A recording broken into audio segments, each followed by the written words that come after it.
Welcome to simple matrix by Jayant sir. ପିଲେ ପୂର୍ବ କ୍ଲାସରେ ତ ଆମେ ସଂଖ୍ୟା ସମ୍ବନ୍ଧରେ ଆମେ କିଛି କିଛି ଅବଗତ ଥିଲେ। ଆଜି ଆମେ ପଢ଼ିବା ଗୁଣନୀୟକ ଗୁଣିତକ ସମ୍ବନ୍ଧରେ। ଗୁଣନୀୟକ ଗୁଣିତକ ତ ଆଟଲିଷ୍ଟ ପଞ୍ଚମ ଷଷ୍ଠ ଶ୍ରେଣୀରେ ପାଖାପାଖି ରହୁଛି, କିନ୍ତୁ ସେଇଟା ହେଉଛି ଆମ ଗଣିତ କରିବାର କୌଣସି ଏକ ମୂଳ ଦୁଆ। ୟାକୁ ଜାଣିବା ଦ୍ୱାରା ଆମେ ଲସାଗୁ କରିପାରିବା, ଗସାଗୁ କରିପାରିବା।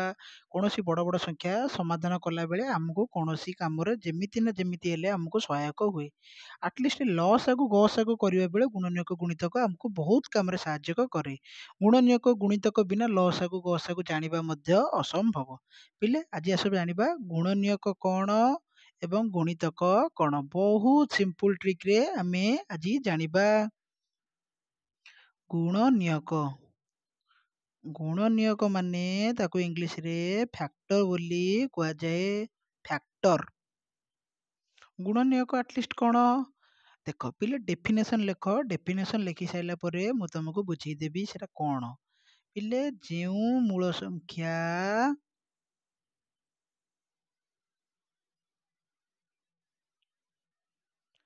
କୌଣସି ପଣିକିଆରେ ଥାଏ,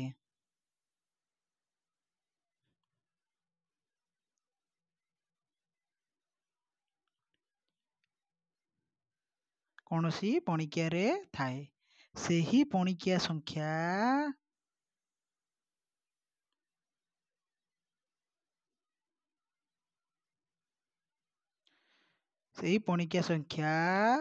ସବୁତକ ମୂଳ ସଂଖ୍ୟାର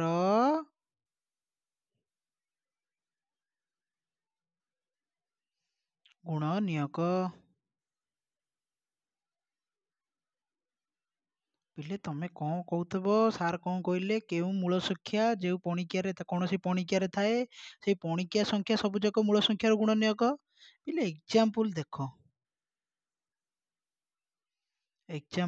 ଦେଖ। ପିଲେ ମନେକର ମୁଁ ତମକୁ କହିବି 8ର ଗୁଣନୀୟକ କାଢ଼ିବା। ପିଲେ 8 ଆମର କେଉଁ କେଉଁ ପଣିକିଆରେ ରହୁଛି ଆମେ ସେ ବିଷୟରେ ଆଗ ଜାଣିବା ଦରକାର। ମୁଁ କହିଲି ଯେଉଁ ମୂଳ ସଂଖ୍ୟାଟା ମନେକର 8, ସେଟା କେଉଁ ପଣିକିଆରେ ଥାଏ? କେଉଁ ପଣିକିଆରେ ଥାଏ? ମୋର ପ୍ରଥମତଃ ଏକକ ପଣିକିଆରେ ଥାଏ। ଏକଷ୍ଟା 8। ତାପରେ ଆଉ କେଉଁ ପଣିକିଆରେ ଅଛି? ଦୁଇକ ପଣିକିଆରେ। 2 ଚଉ 8। ପୁଣି ଆଉ କେଉଁ ପଣିକିଆରେ ଅଛି? 3କରେ ଅଛି କିରେ? ନା। ତାପରେ 4କ ପଣିକିଆରେ ଅଛି। 4 ଦୁଗୁଣେ 8। ତାପରେ ଆଉ କେଉଁ ପଣିକିଆରେ ଅଛି? 5କରେ ଅଛି, 6କରେ ଅଛି, 7କରେ ଅଛି, ଡାଇରେକ୍ଟ 8କରେ ଅଛି। ତାହେଲେ ଭାବିଲ ଏକକ ପଣିକିଆରେ ଅଛି, 2କ ପଣିକିଆରେ ଅଛି, 4କ ପଣିକିଆରେ ଅଛି, 8କ ପଣିକିଆରେ ଅଛି। ତେଣୁ 8ର ଗୁଣନୀୟକ ହେଉଛନ୍ତି 1, 2, 4 ଏବଂ 8। ସେଥିପାଇଁ କହିଲି ଯେଉଁ ମୂଳ ସଂଖ୍ୟା ମନେକର 8 ମୂଳ ସଂଖ୍ୟା କୌଣସି ପଣିକିଆରେ ଥାଏ, ସେଇ 8ଟା କେଉଁ କେଉଁ ପଣିକିଆରେ ଅଛି? ଏକକ ପଣିକିଆରେ ଅଛି, 2କ ପଣିକିଆରେ ଅଛି, 4କ ପଣିକିଆରେ ଅଛି, 8କ ପଣିକିଆରେ ଅଛି। ସେଇ ପଣିକିଆ ସଂଖ୍ୟା ଗୁଡ଼ିକ, ଏଇ ପଣିକିଆ ସଂଖ୍ୟା ଗୁଡ଼ିକ ସବୁଯାକ ମୂଳ ସଂଖ୍ୟାର ଗୁଣନୀୟକ। ପିଲେ ଡେଫିନେସନ ଭଲସେ ବୁଝିପାରିଲ? ପିଲେ ଆସ, ମୁଁ ମନେକର 2ର କାଢ଼ିବି। 2ଟା କେଉଁ କେଉଁ ପଣିକିଆରେ ଅଛି? ଏକକ ପଣିକିଆରେ ଅଛି। 1 ଦୁଗୁଣେ 2 ଏବଂ 2କେ 2। ପିଲେ 3ର କାଢ଼ିବି। ଏକକ ପଣିକିଆରେ ଅଛି 3 ଏବଂ 3କେ 3। ପିଲେ ୟା ଦେହରୁ ତମେ ଆଉ ଗୋଟେ ଡେଫିନେସନ ତମେ ପୂର୍ବ କ୍ଲାସରେ ମୁଁ ଯେଉଁ ଦେଇଥିଲି ସଂଖ୍ୟା ସମ୍ବନ୍ଧୀୟ ଜାଣିପାରିଲ? ମୁଁ କହିଥିଲି ଯେଉଁ ସଂଖ୍ୟାର 2ଟି ମାତ୍ର ଗୁଣନୀୟକ ଥାଏ, ତାକୁ ଆମେ ମୌଳିକ ସଂଖ୍ୟା ବୋଲି କୁହେ।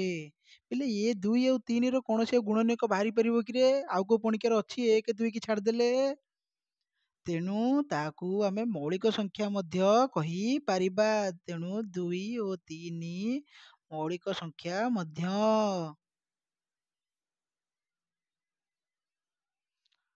କାରଣ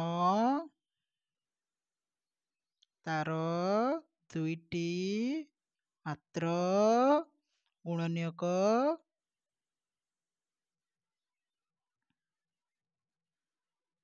ଥାଏ। ପିଲେ ବୁଝିପାରିଲ? ଗୁଣନୀୟକ ଜାଣିବାର ଆଟଲିଷ୍ଟ ଛୋଟ ପିଲା ତାର ଗୋଟେ ବେସିକ୍ ଜାଣ। କୌଣସି ସଂଖ୍ୟାର ଗୁଣନୀୟକ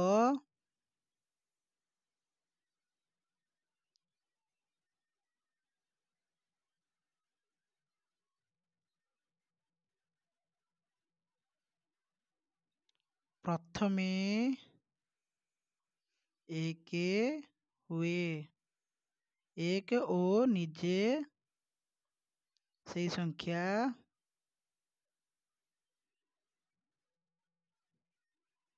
ହୁଅନ୍ତି। ପିଲେ ଆମେ ତ ଏତେ ବାହାର କଲେ, ଦେଖ 8ର ପ୍ରଥମେ 1 ହେଲା, ତାପରେ 8 ହେଲେ, ଏ ଦୁଇଟା ତାର ଗୁଣନୀୟକ ହଉଛନ୍ତି ନା ନାହିଁ? 2ର ଦେଖ 1 ହେଉଛି 2 ହେଉଛି, ଯେକୌଣସି ସଂଖ୍ୟାର ଗୁଣନୀୟକ କାଢ଼ିବା ବେଳେ ପ୍ରଥମେ 1 ଏବଂ ନିଜେ ସେଇ ସଂଖ୍ୟା ତାର ଗୁଣନୀୟକ ହୁଅନ୍ତି।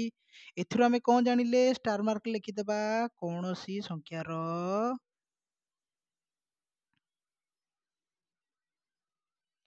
ସାଧାରଣ ଗୁଣନୀୟକ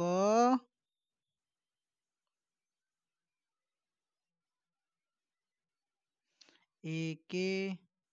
ମନେକର ମୁଁ ପିଲେ ତମକୁ 2 ଓ 3 ଯଦି ଏମିତି କହିବି ତାର ଗୁଣନୀୟକ କାଢ଼ିବ, ଯେକୌଣସି ଯେତେ ବା ସଂଖ୍ୟା ନିଅ ତାର ସାଧାରଣ ଗୁଣନୀୟକ କିଏ? ସାଧାରଣ ଏଇ ଦୁଇଟା ରହୁଛି ନା ନାହିଁ? ତେଣୁ ଯେକୌଣସି ସଂଖ୍ୟାର ସାଧାରଣ ଗୁଣନୀୟକ 1। ବୁଝିପାରିଲ? ପିଲେ ଗୁଣନୀୟକର ନିର୍ଦ୍ଦିଷ୍ଟ ସୀମା ପର୍ଯ୍ୟନ୍ତ ଯାଇଥାଇପାରେ। ଗୁଣନୀୟକ ହେଉଛି କିଛିଟା ସଂଖ୍ୟା, ତାର ଶେଷ ଅଛି। ପିଲେ ବୁଝିପାରିଲ? ତାର ଶେଷ କେତେଟା? ନିର୍ଦ୍ଦିଷ୍ଟ କେତେଟା ସଂଖ୍ୟା, ଏବଂ କୌଣସି କୌଣସି ସଂଖ୍ୟାର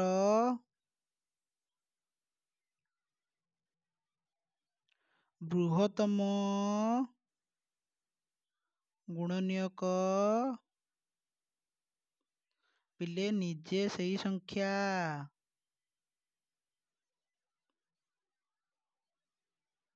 ପିଲେ ଦେଖ, ଆମେ 8ର କାଢ଼ିଛେ, 8ର ବୃହତ୍ତମ ଗୁଣନୀୟକ କିଏ? ନିଜେ ସେଇ ସଂଖ୍ୟା 8। 2 କାଢ଼ିଲେ 2ର ବି ବୃହତ୍ତମ କିଏ? ସେଇ ନିଜେ ସେଇ ସଂଖ୍ୟା। 3ର ବୃହତ୍ତମ କିଏ? ନିଜେ 3 ସେଇ ସଂଖ୍ୟା। ଅନେକ ଗୁଡ଼ିଏ ସଂଖ୍ୟା ଅଛି, ତମେ ତାକୁ କାଢ଼ିକି ନିଜେ ଚେଷ୍ଟା କରିବ, ତମେ ନିଜେ ଜାଣିପାରିବ। ଷ୍ଟାର ମାର୍କ ଦୁଇଟା ବୁଝିପାରିଲ? କୌଣସି ସଂଖ୍ୟାର ବୃହତ୍ତମ ଗୁଣନୀୟକ ହେଉଛି ନିଜେ ସେଇ ସଂଖ୍ୟା, ଆଉ କୌଣସି ସଂଖ୍ୟାର ସାଧାରଣ ଗୁଣନୀୟକ ହେଉଛି 1। ପିଲେ ବୁଝିପାରିଲ ଗୁଣନୀୟକ ବିଷୟରେ ଡେଫିନେସନ? ଆସ ପଢିବା ଗୁଣିତକ।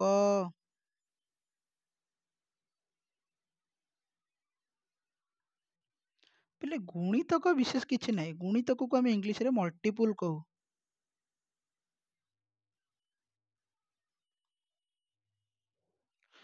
ଗୁଣିତକ କ'ଣ?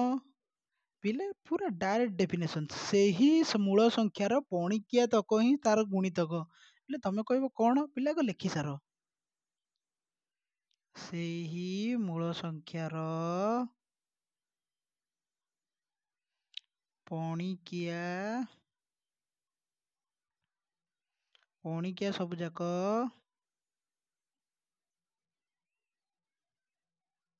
ମୂଳ ସଂଖ୍ୟାର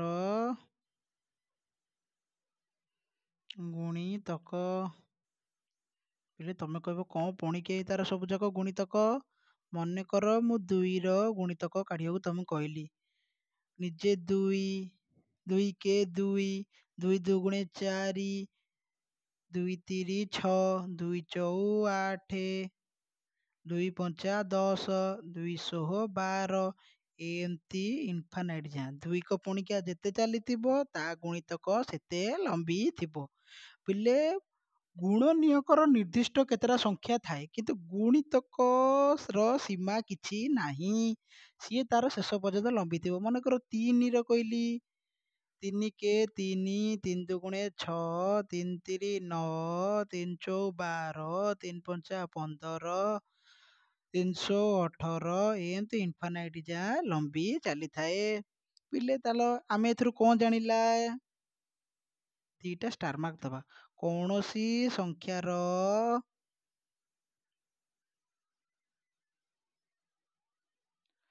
ସର୍ବନିମ୍ନ ଗୁଣିତକ ନିଜେ ସେଇ ସଂଖ୍ୟା।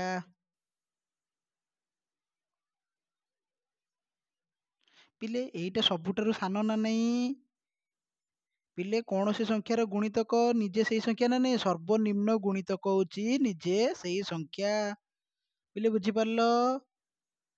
ତାର ବୃହତ୍ତମ ଗୁଣିତକ ଆମେ ବାହାର ହିଁ କରିପାରିବାନି, ସେ ପିଲେ ସେମିତି ଲମ୍ବି ଚାଲିଥିବ। ପିଲେ ବୁଝିପାରିଲ? ଆର ସର୍ବବୃହତ୍ତମ ଆମେ କିଛି କାଢିପାରିବା କି? ତାର ସର୍ବବୃହତ୍ତମ ସେମିତି ଲମ୍ବି ଚାଲିଥିବ। କିନ୍ତୁ ପ୍ରଶ୍ନ ଦେଇଥିବ, ପ୍ରଶ୍ନ କିପରି ଦେଇଥିବ ପିଲେ ଦେଖ। ମୁଁ ମନେକର ପ୍ରଶ୍ନ ଦେଇଥିବ 5ର 3ଟି ଗୁଣିତକ ନିର୍ଣ୍ଣୟ କର। ତେବେ କଣ କରିବ? 5 5, 5 ଦୁଗୁଣେ 10, 5 ତିରି 15, 5 20, 5 ପଞ୍ଚା 25। ପିଲେ ହେଇଗଲା। ୟା ଦେହରୁ ତମେ 3ଟି ନେଇଯିବ। 3ଟି ହେଉଛି ତାର ଗୁଣିତକ। ପିଲେ ବୁଝିପାରିଲ ଗୁଣନୀୟକ ଗୁଣିତକ ବିଷୟରେ? ଯଦି କ୍ଲାସଟି ଭଲ ଲାଗିଛି ପିଲେ like and share and subscribe କରିବେ। ପିଲେ ଆପରେ ଆମେ ଲସାଗୁ ଏବଂ ଗସାଗୁ ବିଷୟରେ ଅବଗତ ହବା। ପିଲେ ଧନ୍ୟବାଦ।